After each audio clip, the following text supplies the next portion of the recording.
जिस समय से ये उस परम पिता के उस सुखमय स्थल से, उस सतलोक से, अमरलोक से बिछुड़ कर आई है, उस परम पिता से दूर हुई है, उसी दिन से इसको आभास हो गया है कि जो सुख मैं छोड़ के आया हूं वो यहाँ नहीं है। उसकी खोज में फिर ये अपनी अटकलबाजी से, जीव सोच से सोचने लगता है, प्रयत्न करता है। जैसे कोई निर्धन है, वो सोचता है कि धनवान सुखी होंगे, धन में सुख होगा, और धनी व्यक्ति को स्वप्न में भी सुख नहीं होता। पुण्यात्माओं, निर्धन को तो ये बात जचे नहीं कि धनवान सुखी नहीं, लेकिन किसी धनवान यानी मायाधारी से मिलकर देखना उसके ऊपर कितनी समस्याओं का पहाड़ होगा, आप सोच भी नहीं सकते। जहाँ माया है वहाँ शीतलता नहीं हो सकती, जहाँ भट्ठी अग्नि की तप रही हो वहाँ शीतलता नहीं हो सकती। ये माया अग्नि की भट्ठी है, इसके निकट बैठकर प्राणी कभी भी शीतलता महसूस नहीं कर सकता। धनी व्यक्ति सोचते हैं कि राजा लोग सुखी होंगे, राजा को सुख स्वप्न में भी नहीं होता। आपको ऐसा लगता है जैसे इसके आगे पीछे बड़ी सेना चलती है, बड़े बड़े अधिकारी सलूट लगा रहे होते हैं, ये महासुखी होगा, कारों में चलते हैं। सपने में भी सुख नहीं है इनको, क्योंकि हमने सुख का पता ही नहीं जो सुख होता है। राजा लोग समझते हैं कि ऊपर के ये देवता लोग सुखी होंगे स्वर्ग आदि में। स्वर्ग के देवता सोचते हैं इंद्र सुखी होगा, जो देवराज है, देवताओं का राजा है। और देवराज सोचता है कि ब्रह्मा विष्णु महेश सुखी हैं। ब्रह्मा विष्णु महेश कहते हैं हम स्वप्न में भी सुख नहीं हमारे को। आपने भगवान विष्णु की कथा पढ़ी होगी, बहुत बार सुनाई है, देवी भागवत प्रथम स्कंद में। खुद स्वीकार करते हैं श्री विष्णु जी, ब्रह्मा जी को बता रहे हैं कि मैं अधिकतर समय में तप करता हूँ और तप से अपने बैटरी चार्ज करके सिद्धियाँ प्राप्त करके फिर राक्षसों के साथ युद्ध करता हूँ। कभी मुश्किल से कोई समय मिलता है तो लक्ष्मी के साथ सुखपूर्वक समय बिता पाता हूँ। तो खाक सुख है यहाँ पर। परमात्मा बताते हैं झूठे सुख को सुख कहे, ये मान रहा मन मोद, सकल चबीना काल का, कुछ मुख में कुछ गोद।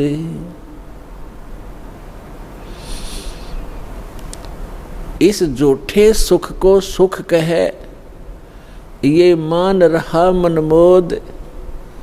कौन से झूठे सुख को? एक व्यक्ति बता रहा था कि मेरे एक कन्या ने जन्म लिया,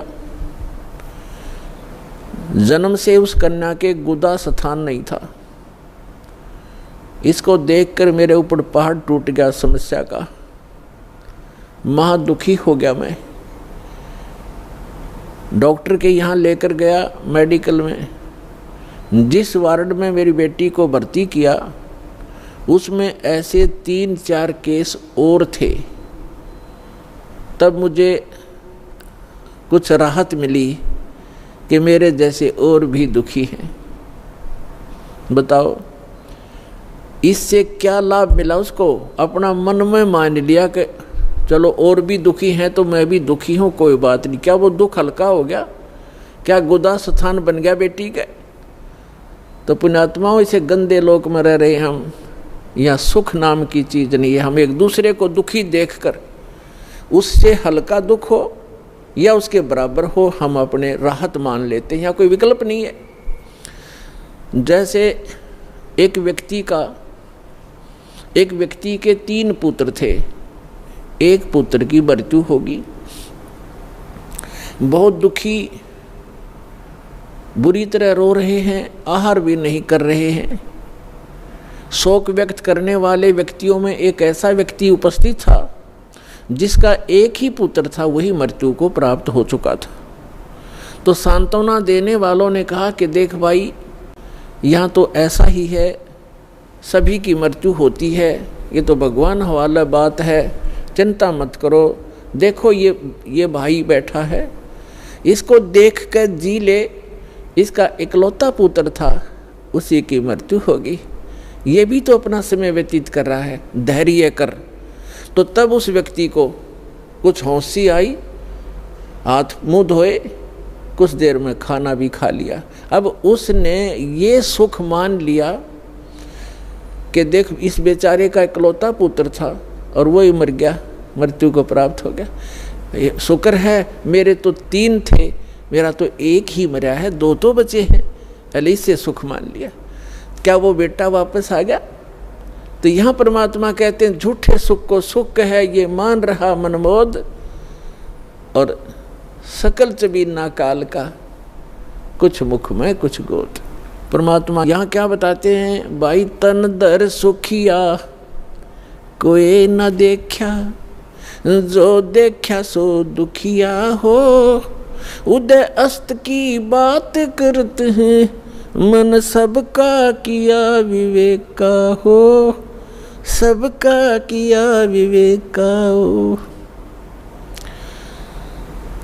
भाई घट बद सब जग दुखिया, के गृष्टि बैरागी हो, लाभ हानि से सब कोई दुखिया, के गृष्टि बैरागी हो, सुख देव ने दुख के डर से, गर्भ में माया त्यागी हो, गर्भ में माया त्यागी हो, तंदर सुखिया कोई न देखा, जो देखा सो दुखिया हो, उदय अस्त की बात करते हैं, मन सबका किया विवेक का हो, सबका किया विवेक का।